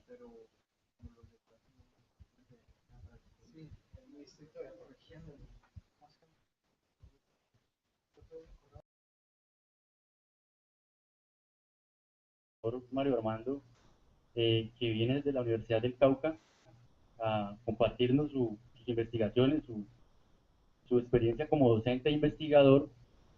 En este caso, la temática tiene por referencia la estética, pero desde el ámbito latinoamericano. Les damos las gracias también a ustedes por haber venido. Sabemos que a veces las fechas no ayudan mucho. Las dos anteriores conferencias han estado bastante concurridas, pero afortunadamente contamos pues, con un compañero que tiene todas las herramientas de comunicación que nos permiten grabar y además pasar en directo pues estas charlas que hemos venido aquí eh, abriendo en el Departamento de Filosofía con el fin de agenciar la discusión, de escuchar otras voces, otros autores, otras temáticas no tradicionales, de tal manera que podamos tener más elementos de juicio para poder discutir, debatir todo lo referente al pensamiento, a la filosofía latinoamericana, a la cultura de este pueblo que es tan diverso, el pueblo latinoamericano. Entonces, pues en este sentido, le damos las gracias al profesor por haber venido acá. El profesor es licenciado en Filosofía y Letras, doctor en Estudios Culturales Latinoamericanos por la Universidad Andina Simón Bolívar de Quito. Es profesor titular del Departamento de Filosofía de la Universidad de Cauca y autor de los siguientes libros: Cascabeles para el Gato, Filosofías para Poetas y Poesías para Filósofos; Beatriz, lo femenino como categoría estética, la dimensión de la novela urbana contemporánea en Colombia, de la esfera pública a la narrativa virtual y sensibilidad intercultural, además de una veintena de artículos sobre arte, cultura y poder. Entonces, pues sin más preámbulos, profesor, Le damos la palabra para que inicie su conferencia. Muchas gracias.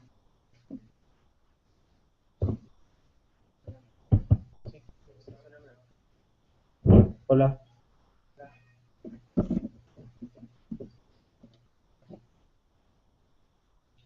Pues buenas tardes, noches.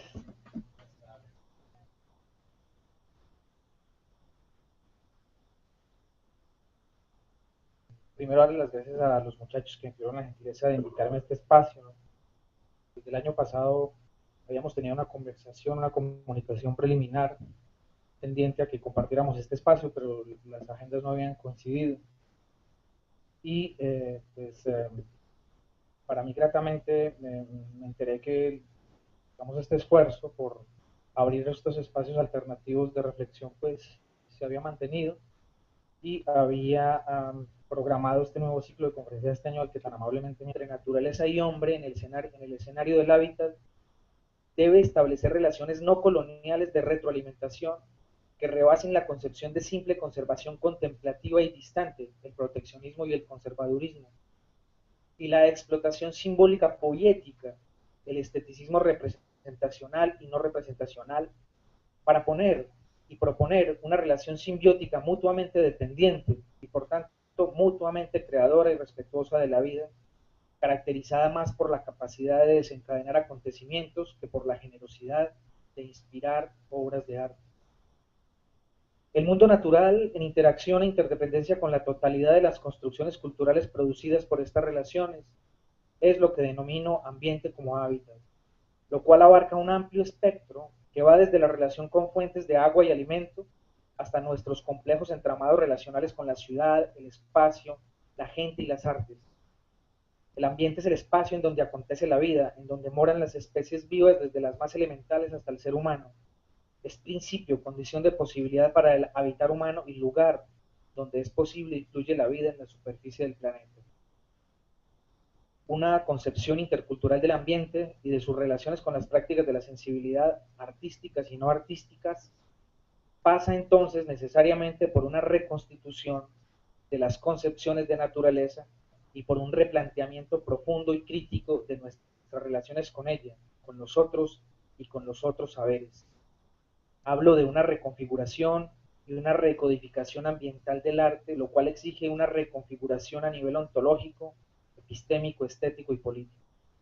El reemplazo de las relaciones basadas en la diferencia colonial, marcadas por la concepción de lo natural como lo muerto y explotable, por el restablecimiento de relaciones simétricas y respetuosas y por el reconocimiento profundo de la diferencia epistémica, de la diferencia natural, social, cultural, racial, de género y de todas las culturas y modos de vivir la sensibilidad de las comunidades que habitan el planeta.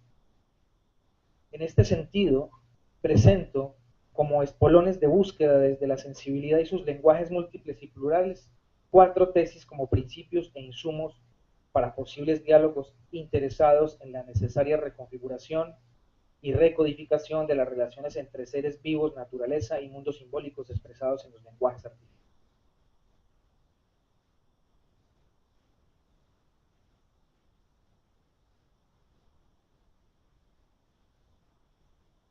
Primera tesis. Estamos en el umbral no de un cambio de paradigmas artísticos, sino en el contexto de una crisis estructural de los modos de ser de la sensibilidad y de sus prácticas. Esta crisis de los modos de ser de la sensibilidad está inscrita en un contexto mucho más amplio que de prácticas artísticas estéticas en el marco de la gran crisis ambiental y civilizatoria actual.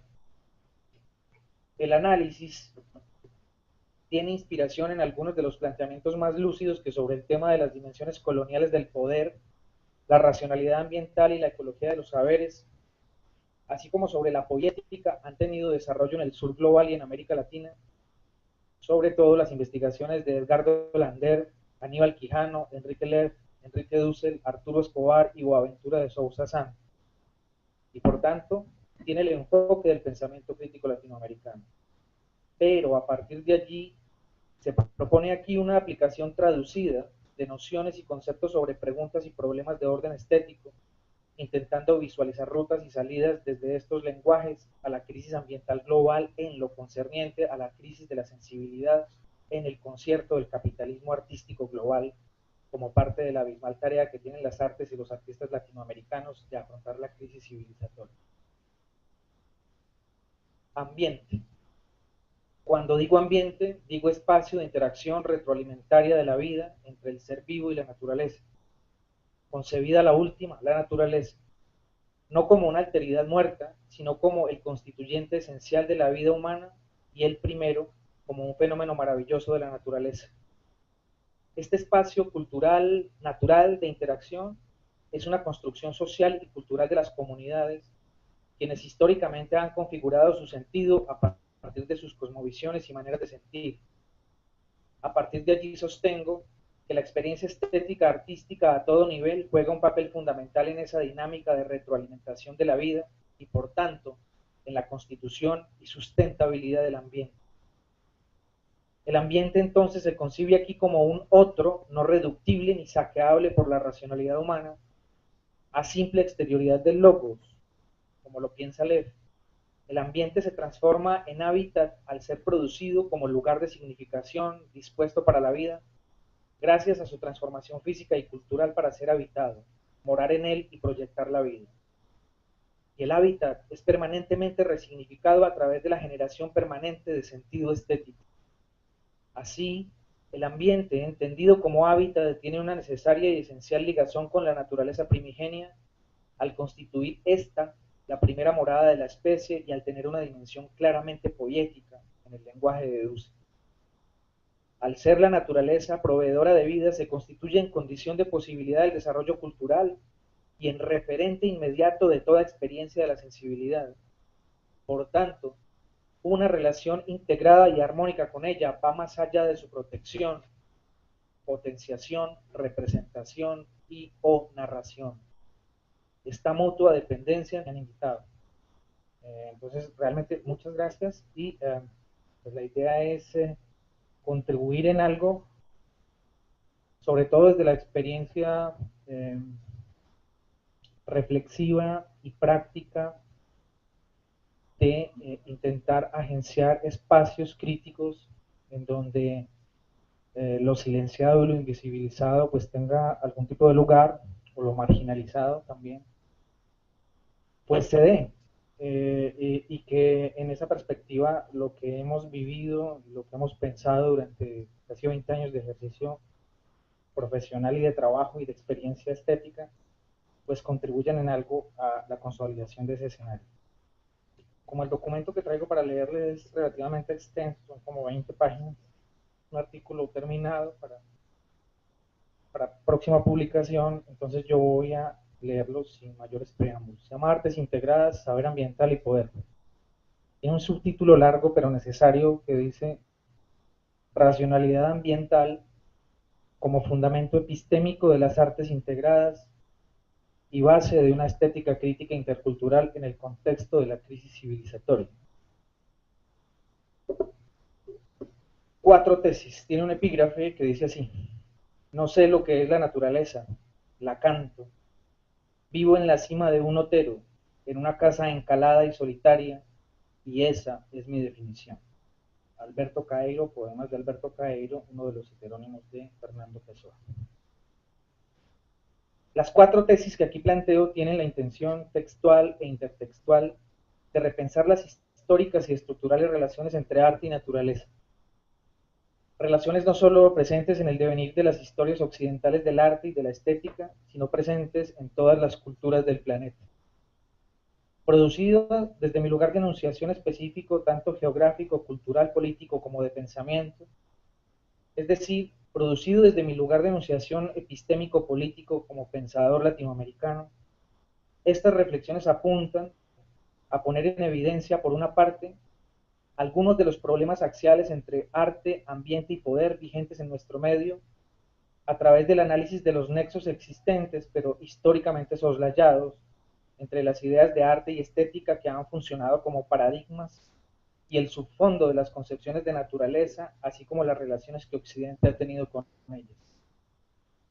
Estos núcleos problemáticos emergen desde una doble dimensión. De una parte, la inscripción de las artes y la estética como un saber más en un contexto amplio y polifónico de saberes, lo que podríamos concebir como la dimensión epistémica ambiental de las artes y la estética, y por el otro la dimensión política ambiental del arte, que se preguntaría por el papel ético-político que nombro desde el lenguaje de Edgardo Lander como crisis civilizatoria. Al hablar de crisis civilizatoria, estamos hablando de un espacio-tiempo coyuntural desde cuyo umbral nos vemos abocados e impelidos a dimensionar una nueva condición histórica, no un nuevo periodo histórico, que, para ponerlo en términos concretos, se aparta de la típica periodización lineal occidental que traza una línea progresiva en términos de períodos que van de la antigüedad clásica a la posmodernidad. Una nueva condición histórica que, en consecuencia, establece diferencias profundas con la condición posmoderna, como la denomina Lyotard. Al leer en esta última, la condición posmoderna lyotariana, una propuesta discursiva intraeuropea y en muchos aspectos desesperada de realización humana, que propone una visión del mundo construida como crítica discursiva a los grandes relatos de la modernidad histórica europea, y observa en ella una versión reconfigurada de la modernidad y de sus ideales económico-políticos, culturales, sociales y humanos, en síntesis, una reconfiguración crítica del mismo patrón civilizatorio occidental. El modelo civilizatorio occidental, configurado esencialmente desde la ciencia y la filosofía de origen griego, derecho de origen romano, economía, modelo de Estado y organizaciones sociales de impronta liberal y judeocristianismo, ha determinado históricamente también lo que se entiende por arte, estética y naturaleza, implementando sucesivos modelos de dominación sobre la base de una decisión radical entre ser humano y ambiente, de donde se han derivado consecuentemente concepciones, teorías y prácticas artísticas preeminentemente caracterizadas por su indolencia o su indiferencia frente a la naturaleza, el ambiente y el planeta. Esta génesis va desde las primeras reflexiones sobre la sensibilidad en la concepción pitagórica del universo como cosmos, que privilegió el orden registrado y conocido desde la razón, la tragedia griega que privilegió la música y la danza, relegando las otras experiencias de la sensibilidad, el ojo, el tacto, la imaginación, pasando por la subvaloración del cuerpo y del mundo en la Edad Media, por la desecularización representacional del Renacimiento, y al mismo tiempo que volvió la mirada a la realidad, se separó de la naturaleza para observarla y capturarla de manera exacta. Pasa por la emergencia de la razón como tribunal del juicio y del gusto, producida por la ilustración franco-alemana. Pasa por la arremetida del instintualismo romántico, lastimosamente diluido en su antropocentrismo, que pensó la naturaleza en términos evolutivos hasta postular la inteligencia humana como el grado superior de naturaleza. Pasa por la recuperación del cuerpo y de la exterioridad en el siglo XIX, supeditada al modo de ver científico-técnico